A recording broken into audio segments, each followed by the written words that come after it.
Yo, what's going on, everybody? This is Don't Talk Sports. My name is Dylan. In today's video, what we'll be discussing is we're going to talk about the Dallas Mavericks, and they lost the NBA Finals to the Boston Celtics 4-1 in a gentleman's sweep. But the big thing that kind of came out of that was KYRIE Irving was supposed to be like the right-hand man to Luka Doncic. He was supposed to be the guy that was supposed to be right there, scoring 20 30 points alongside Luka. Luka was playing that entire series on a bad knee, and he was still putting up some decent numbers. Now, the purpose of today's video is kind of discussing who is to blame for why this team lost the finals. Now, you can kind of say, some people want to say, oh, it's Luka with his defense. Other people want to say it's KYRIE with him not showing up whenever they were there in Boston. He was putting up like 10, 15, maybe 18 points a game. You could talk about the role players. Nobody was showing up. It's like when they were at home, the bench was getting you like 30, 40 points. When they were in Boston, their bench was getting you like maybe 10. There's a lot of different things. So what I want to talk about in today's video, like I said, just go through all the different things from Luka's injury to Luka playing with the refs to Luka's defense to KYRIE not scoring whenever he was at Boston to KYRIE not showing up at the biggest moment of his life, barring the Cleveland title run, and also talking about the bench and why it seemed like none of the role players could do anything when they were in Boston. So without further ado, I'm going to stop rambling and we're going to get straight into this. If you're going to enjoy it, as always, make sure you go and drop a like on this video. Be very much appreciated if you do so. But without further ado, let's get into it.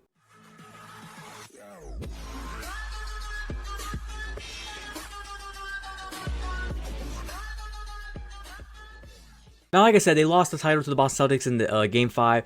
They was pretty much, as it says here, they were trailing by 21 points with about 2:31 or 2:37 to go. And both the stars for the Mavericks, KYRIE and Luka, they both pretty much checked out of the game. They were done. They weren't playing anymore. It was a very, very bad game. I talked about this in my NBA Finals reacting to the Boston Celtics win the title. KYRIE did not have a good game. He was 5 of 16 shooting, 15 points in the Game 5. It's like it's the biggest game of your life. You're attempting to come back from down 3-0. It's not possible. I'll say that now. It's not possible. It's never going to happen.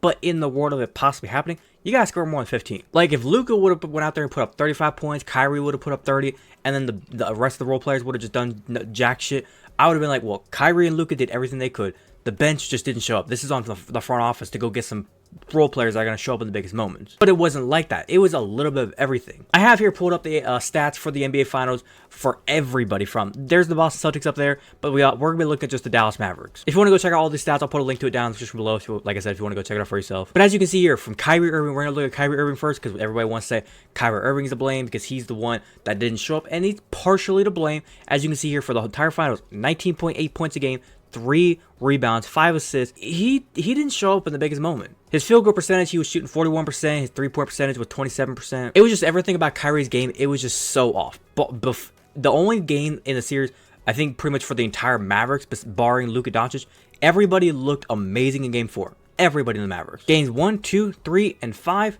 nobody from the Mavericks looked like they knew how to play basketball. So I would say this whenever it comes to KYRIE Irving. He did not show up. It's like whatever magic he had back when he was with Cleveland, it's like he went to Boston, he went to Brooklyn, and now he's in Dallas, and he got a spark. He got a spark of that magic whenever they went on this run to get to the finals. But it's like the second they got to the finals, it's like the magic just disappeared. Now looking at Luka Doncic, like I said, he was battling an injury, and he still performed. Problem was, he has so many problems from number one, like I said, with the injury, it's kind of hurting him. Number two, he complains with the refs too much. Brian Windhorst, NBA insider, he was talking about it. He said basically there's two things with Luka Doncic outside of his incredible game that he just does nothing but complain with. It's the fact that he complains with the refs, and it's the fact that his defense, he's a defensive liability when it comes to the team. Like when you look at his defensive rating right here, he is basically one of the lower rated guys out of every single player that plays a good amount for the team. Like I swear to God, every single player on here is higher than Luka Doncic, except for two guys that don't even play at all. Markieff Morris, he's never on the court, and Oliver Maxence Prosper, who I don't even know who the fuck that dude is. Hell, KYRIE Irving, I think he's 118.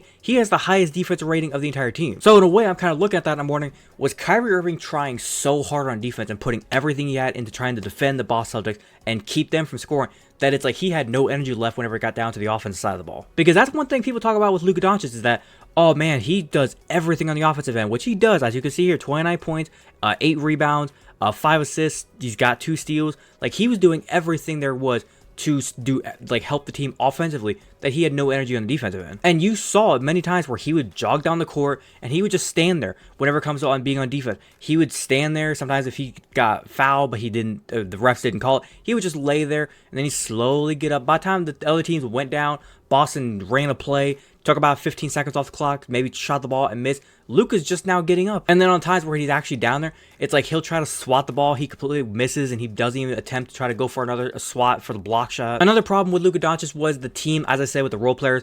And you can kind of look through here, the role players were not showing up. I mean, PJ Washington, he was supposed to be the kind of guy that puts up like 15 points a game, hits some three-pointers, makes the life easier for Luka and Kyrie. 10 points was not really what they were looking for. Plus, also just looking at the three-pointers, he was 6 for 22 for the entire series out of three-point attempts. That ain't gonna cut it. Derrick Jones was 3 of 12 for his three-point attempts. The only guy that pretty much did anything was Josh Green at threes, but it was because he was hitting most of his threes there in Game 5. That was the only time I think I saw him make some threes. Tim Hardaway Jr. was 5 of 12 for threes. And then the big thing for three-point attempts was Kyrie and Luka Doncic. 11 of 45 for Luka, 8 of 29. Like I said, when the role players started showing that they were not going to be making their threes and they were not making some shots, and Luka and Kyrie basically said, well, fuck. More or less, Luka looked at it and said, well, fuck. My role players are trash. Nobody's doing anything to fucking help me. Kyrie is like in the biggest slump of his life.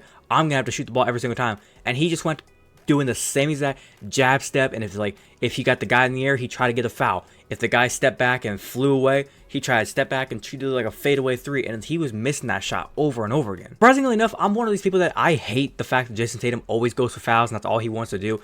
Luka was one of the biggest advocates for saying like he needs more calls, he's getting fouled over and over again. I don't get the calls like the other team does. Surprisingly enough, I looked at it here. You got 29 free throw attempts. Jason Tatum only got 27. The difference is Jason Tatum made his shots, 25-27. You were 17-29. So it's like if you kind of look at it, and this is for both teams. For the Dallas Mavericks, 64 of 94 for free throws. The Boston Celtics were 74 of 86. So it kind of shows this was a combined effort from everybody of why you didn't win the finals. Now to kind of wrap it up, here's the final points I need to make. Kyrie Irving, like I said, he shit the bed. He did not play good. He is partially to blame. Luka with the injury and him having to try to carry the team, he is also partially to blame. If I had to look at a big picture, I would say this. It's a sprinkle of Luka with the defensive liability that you can kind of say, but then again, he is injured, so it's like he could have just not played at all in the NBA Finals. He played because he wanted to play. It's not like he was being forced out there, I think. I think he played because he wanted to play. He could have very well sat out and everybody could have been like, what the fuck, Luka, why aren't you playing? Man, you guys are never going to win because Luka's not out there. He gave it everything he had, and he still was able to walk away with about 30 points a game. I would say the reason they lost this Finals was because Kyrie Irving not showing up, he shit the bed, and the role players, they need to figure out what's going on there. Because I would like to say, oh man, the role players are still good. Like I said, Hardaway Jr., Derek Lively, PJ Washington, those guys are good players. They're all really good players. I would like to say, man, don't trade them away. Don't get rid of anybody. Run it back. You guys can make this work. But at the same time, as the free agency coming up, with the draft coming up, is the front office going to look at everything and be like, do we really want to run it back with these guys? Or do we want to get proven, experienced guys, players that have been to the finals, players that have been there, like Kyrie, and see if we can get some role players in here that know what it takes to win in the finals, know what the pressure is like, being able to hit the big shots in the finals. Because if the Mavericks decide to go down that route and they decide to go out and get some better experienced players, I wouldn't be surprised and I'd actually be open to it. Plus also they'd be able to get better. And also the other thing of the Mavericks, I think, or for Mavericks fans, they need to look forward to for the next couple seasons. You are not going to be this big surprise team that's been like, oh shit, the Mavericks going to the finals, what the fuck? Timberwolves are going to have their eye on you. The Nuggets are going to have their eye on you.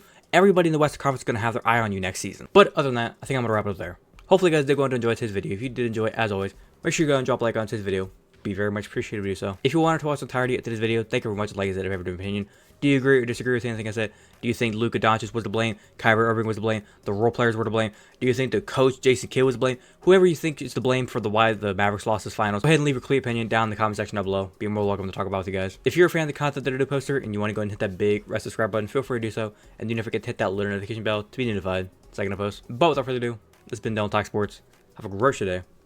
Peace.